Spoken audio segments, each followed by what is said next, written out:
दोस्तों, जय भीम, नमो बुद्धाय। कल हमारे देश के प्रधानमंत्री श्री नरेंद्र दामोदर दास मोदी देश के मंत्रियों के साथ रूबरू हुए।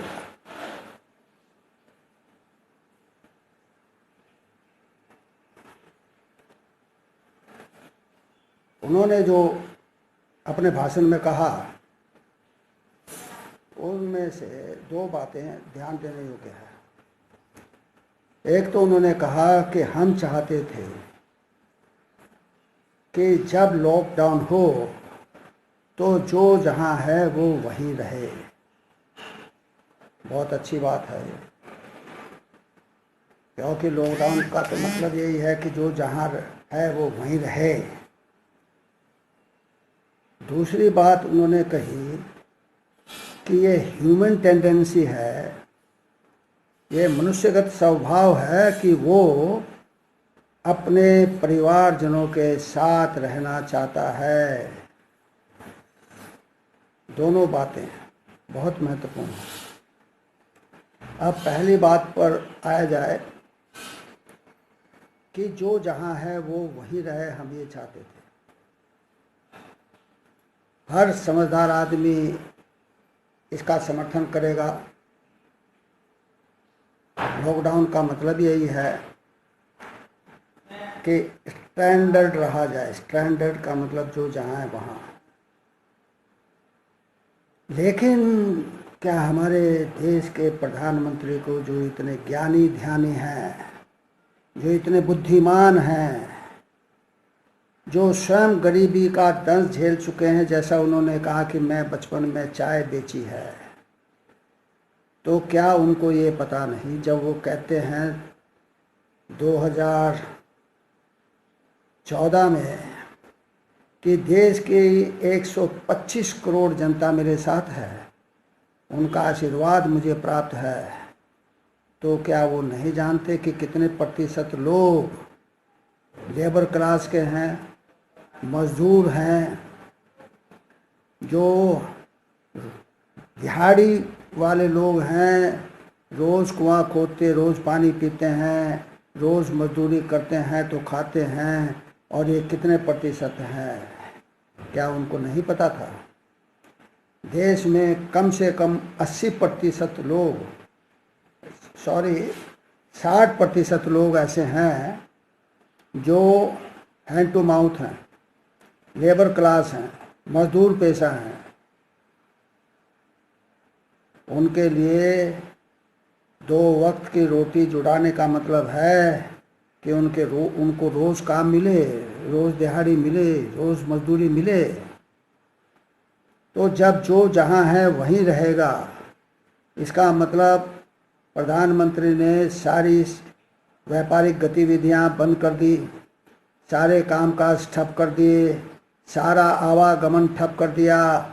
8 बजे रात्रि को वो टेलीविज़न पर अवतरित हुए और 12 बजे से उन्होंने घोषणा कर दी कि कोई भी जहाँ है वहीं रहेगा, हिलेगा नहीं। 12 बजे से लॉकडाउन शुरू हो गया है।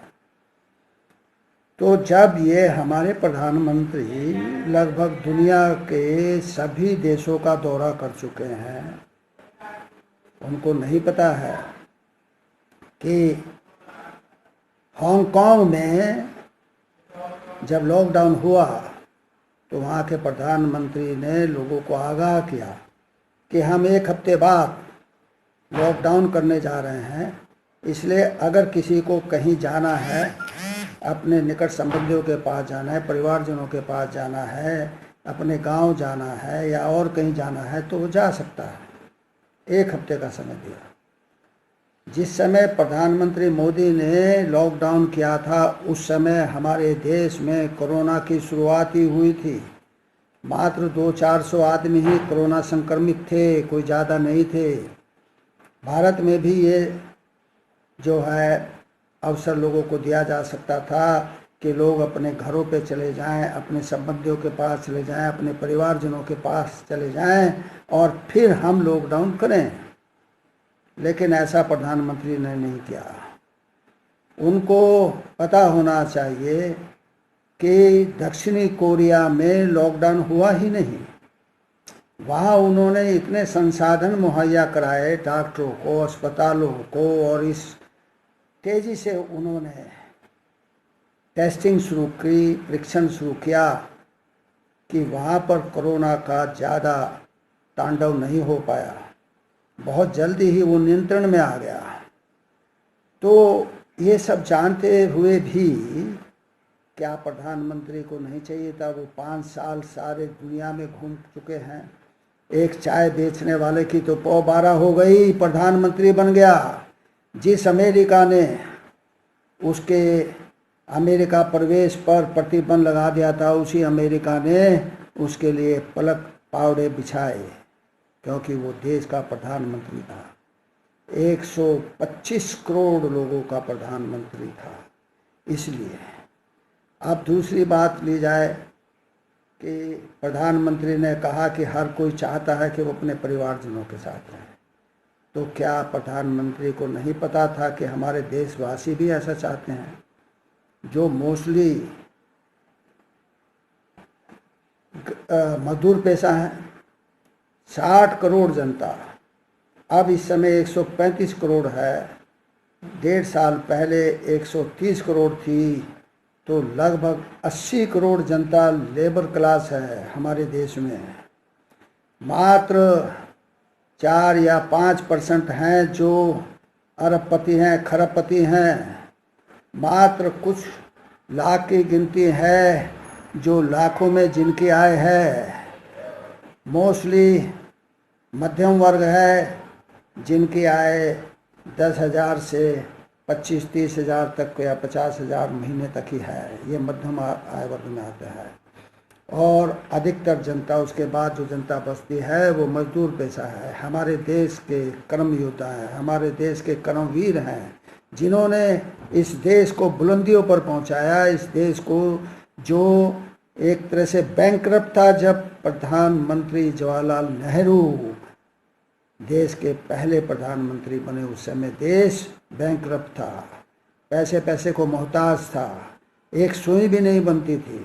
और आज टेक्नोलॉजी में हमारा देश आगे है, साइंस में हमारा देश आगे है, विज्ञान में हमारा देश आगे है, और उद्योग धंधों में भी हमारा देश आगे है। बहुत ज़माना बदल गया है सन 47 से लेकर अब तक। लेकिन हमारे प्रधानमंत्री मोदी, जो मात्र 2014 में देश के प्रधानमंत्री बने, वो कहते हैं कि कांग्रेस ने क्या किया, जवाहरलाल नेहरू ने डुबो दिया इस देश को। ये कहते हैं हमारे सर्वनाम धन्य मोदी। तो ये डूबा हुआ देश है जो एक बैंकरप्ट यानी कि दिवालिया की स्थिति से उबर कर सरदार मनमोहन सिंह के प्रधानमंत्रित्व काल में संसार की चौथी अर्थव्यवस्था बनने जा रहा था। आज तो हमारे बुद्धिमान प्रधानमंत्री के कारण हमारा देश लगभग 27वें पायदान पर है। 27। जो चीन हमारे से 1 साल बाद स्वतंत्र हुआ था 1948 में, वो हमारे से 100 साल आगे है। लेकिन हमारा देश जो प्रगति के पथ पर अग्रसर था, नरेंद्र दामोदर दास मोदी की वजह से, आरएसएस की पॉलिसियों की वजह से, आरएसएस के डायरेक्टिव्स की वजह से, दिशा निर्देशों की वजह से ये देश कूपमंडूप बनने जा रहा है। प्रधानमंत्री कहते थे कि हमारा देश जगत गुरु बनेगा, जो सम्राट अशोक के समय पर था। लेकिन कैसे बनेगा?